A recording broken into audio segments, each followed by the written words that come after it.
UP सरकार ने प्रदेश में एक बड़ी योजना को लागू करने का फैसला लिया है। इसमें सरकार लोगों को सीधे 25,000 रुपये का इनाम देगी। साथ ही जिन लोगों को इनाम मिलेगा उन्हें सार्वजनिक तौर पर सम्मान भी दिया जाएगा। लेकिन यूपी में ये योजना सिर्फ पैसा देने के लिए नहीं बल्कि जिम्मेदारी, इंसानियत और समाज के लिए कुछ अच्छा करने की भावना को बढ़ाने वाला भी है।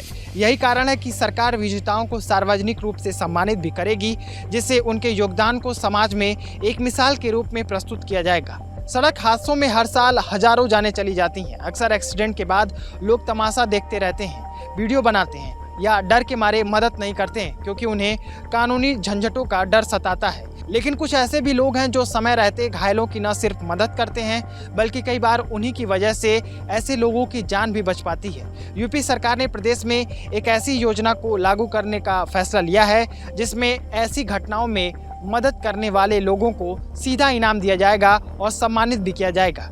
उत्तर प्रदेश सरकार ने सड़क हादसों में घायलों की मदद करने वाले लोगों को सम्मानित करने के लिए राहवीर योजना को प्रदेश में लागू कर दिया है। प्रधानमंत्री नरेंद्र मोदी की पहल पर यह योजना तैयार की गई थी और अब इसे पूरे प्रदेश में लागू किया गया है। इस योजना के तहत अगर कोई आम नागरिक सड़क हादसे में घायल व्यक्ति की मदद करता है तो उसे सरकार की तरफ से 25,000 का सीधा इनाम दिया जाएगा और उसे सम्मानित भी किया जाएगा।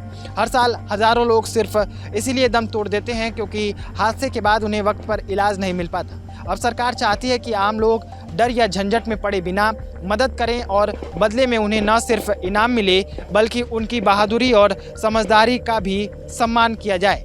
जब घायल को सही और समय पर इलाज मिल जाए तो उसकी जान बचने की संभावना कई गुना बढ़ जाती है। घटना के बाद का 1 घंटा किसी की जिंदगी और मौत के बीच का फासला तय करता है। इसे गोल्डन आवर भी कहा जाता है। उस हादसे के पहले 1 घंटे यानी गोल्डन आवर के भीतर अगर किसी ने घायल को ट्रॉमा सेंटर या अस्पताल पहुंचाया तो सरकार उसे 25,000 रुपये की नगद प्रोत्साहन राशि देगी और एक सम्मान पत्र भी उसे मिलेगा। हाँ, इस योजना में मदद करने वाला व्यक्ति घायल का कोई नज़दीकी रिश्तेदार या पारिवारिक सदस्य नहीं होना चाहिए। यानी इस योजना का लाभ केवल उन्हीं नागरिकों को मिलेगा जो बिना किसी स्वार्थ के इंसानियत के नाते मदद करेंगे। साथ ही अस्पताल में भर्ती कराए जाने की सही जानकारी जैसे अस्पताल की रिपोर्ट, गवाह या अन्य प्रमाण भी देना होगा ताकि इनाम की प्रक्रिया पारदर्शी और भरोसेमंद बनी रहे।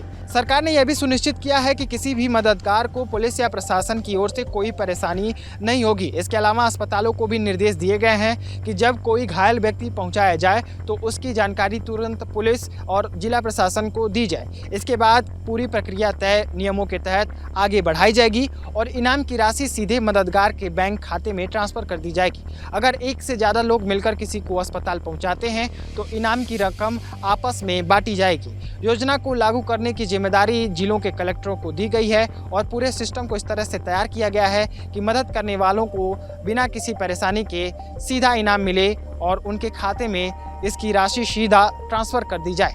इस योजना की वजह से मदद करने वालों को डरने की ज़रूरत भी नहीं होगी और उन्हें हीरो की तरह भी देखा जाएगा। उन्हें सार्वजनिक तौर पर सम्मानित भी किया जाएगा। जाहिर सी बात है, हादसे की जगह पर खड़े होकर मोबाइल से वीडियो बनाने की बजाय अगर लोग वक्त रहते मदद करें तो एक जान बच सकती है। इस योजना को लेकर जिले के कलेक्टरों को विशेष निर्देश दिए गए हैं। हेल्थ डिपार्टमेंट, ट्रांसपोर्ट विभाग और स्थानीय प्रशासन मिलकर इसे जमीन पर लागू करने वाले हैं।